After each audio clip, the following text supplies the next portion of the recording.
Okay, so the Melbourne Storm Penrith Panthers grand final preview. I mean, for me, the way the season's played out and the way Melbourne have defied logic this season, as well as Penrith, with 5 grand finals in a row for Penrith and Melbourne, 14 consecutive seasons in the top 8.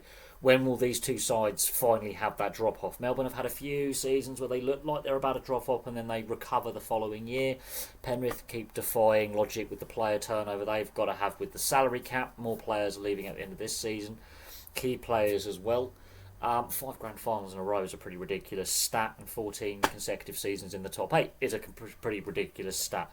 For me, I think Melbourne's slightly edgier. They've played slightly better over the regular season and in the finals, and if I was to do a power rankings, they would be number one. They would be number one. Penrith would be number 2 or number 3, even, with how the regular season and the finals have played out, with how they've played through the finals as well. Now, Penrith haven't been at their best. Now, Melbourne, the Storm, they destroyed the Roosters. One of the top scoring sides in the comp. They destroyed them. Absolutely destroyed them. Now, when it comes down to the head-to-head battles, at 9, Grant has it over Kenny. The halves, pretty even, but injury concerns with Munster and with Cleary. Munster with his groin, Cleary with his shoulder. They've both had, niggles, and Cleary with his hamstring as well. They've both been battling injuries. Pappenhausen back in for the Storm, I think, is a big win for them.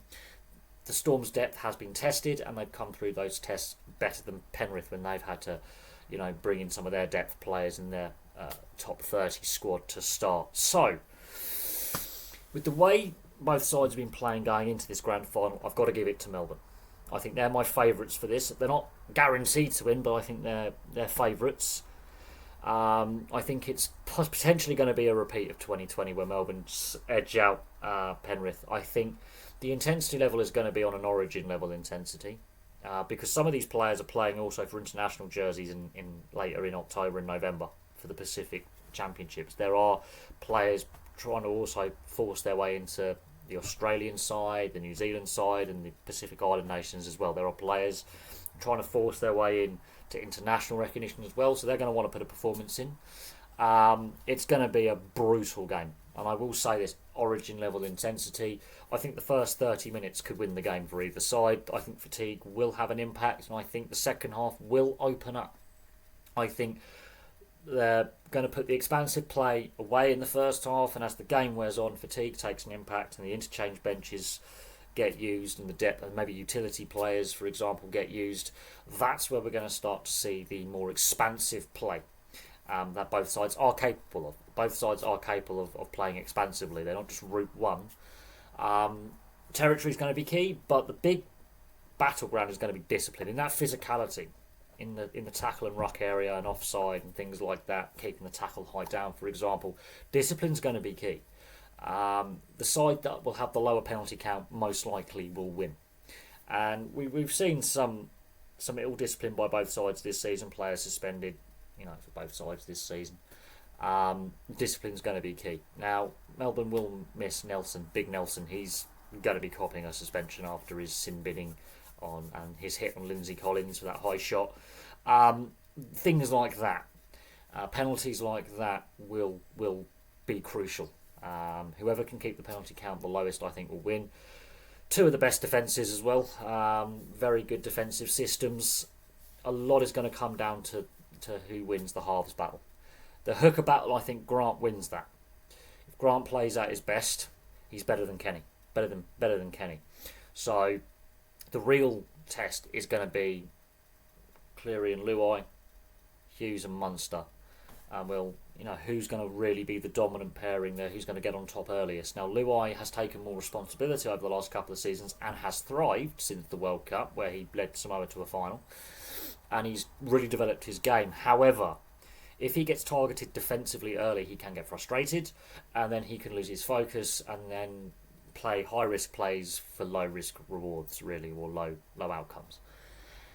So Luai's Jerome Luai's mentality a little bit and energy levels. If the Melbourne players can get under his skin and get him off his game, that puts more pressure on Cleary, who is nursing shoulder and hamstring problems. We know this season. Now, on the reverse flip coin, if they can get under Munster's skin, he can be a bit of a hothead as well, and that can get him off his game. he's also been nursing groin problems. So look for Luai and Munster to be targeted defensively. Look for a lot of kick pressure on both Cleary and Hughes, and the fullbacks. The fullbacks are going to be crucial. They're both trying to put their hand up for Kangaroos jersey next month. And they're both obviously trying to put their hand up for Origin jerseys next year. So there are a lot of permutations, there's a lot of rivalries, and there's a lot of Origin players in this game. There's a lot of rep players who play internationally in this game. This is going to be a brutal encounter. Discipline's going to be key, and the halves battle, I will give it slightly to Melbourne with how they're playing at the moment, how they're actually playing. But anything can happen on the day, and with Melbourne, not having been in the grand final since 2020, and Penrith having that much extra experience in these big games, there are some players playing for Melbourne who weren't part of that grand final side, 4 years ago. And on the Penrith side of things, their systems work really. These are the two best systems going, attacking and defensive systems going head to head. The weather conditions favour Penrith because it's not meant to rain next Sunday. It's going to be pleasant conditions, but not wet conditions. If it was to rain, I would have given it to Melbourne straight off the bat. Penrith have a shocking record in wet, raining conditions. So it's going to be an interesting head-to-head. I've got to give it slightly to Melbourne. But can Penrith make history by winning 4 in a row out of 5? And Melbourne, 14 consecutive seasons in the top 8. These are records, and streaks that I think are going to be very, very hard to replicate by any other side in the league. How both sides continue to defy gravity in a sporting sense is a head-scratcher, but it's the coaching and the systems in place. You've got 2 of the best coaches in the game, 2 of the best attacking systems in the game and defensive systems, and it will be an arm wrestle, and it will be a discipline battle. So we'll see how it plays out. Fitness could be key, and fatigue will be key. I think the intensity level is going to be that Origin or international level intensity. So that first 30 minutes is going to be brutal, and it's about which side can manage their interchange the best and manage the fatigue factor the best. But there we go. I'm going to give it slightly to Melbourne. I think it's going to be a very close game. I think within 6 points on the form book. But Penrith have proven they can come from behind with the biggest comeback in grand final history. They can have some of the biggest wins in grand final history as well. They've blown, a couple of teams out in grand finals, and the system works well. Personnel changes, system still works. Utility players could be crucial. So Schneider might have a role to play, much like Jack Cogger did last year. So again, you look at that utility on the bench for both sides. There could be that utility aspect used, at some point. And how and when the interchanges are used in the forward pack, and again with that utility aspect in a final such as this. So roster management is going to be key as well. But there we go. Thank you very much for watching. Place your thoughts on who's going to win. Who do you think is going to win? Melbourne or Penrith? And both these sides continue to set records with consecutive grand finals, consecutive seasons in the top 8. Will both these sides be, back here again this time next year?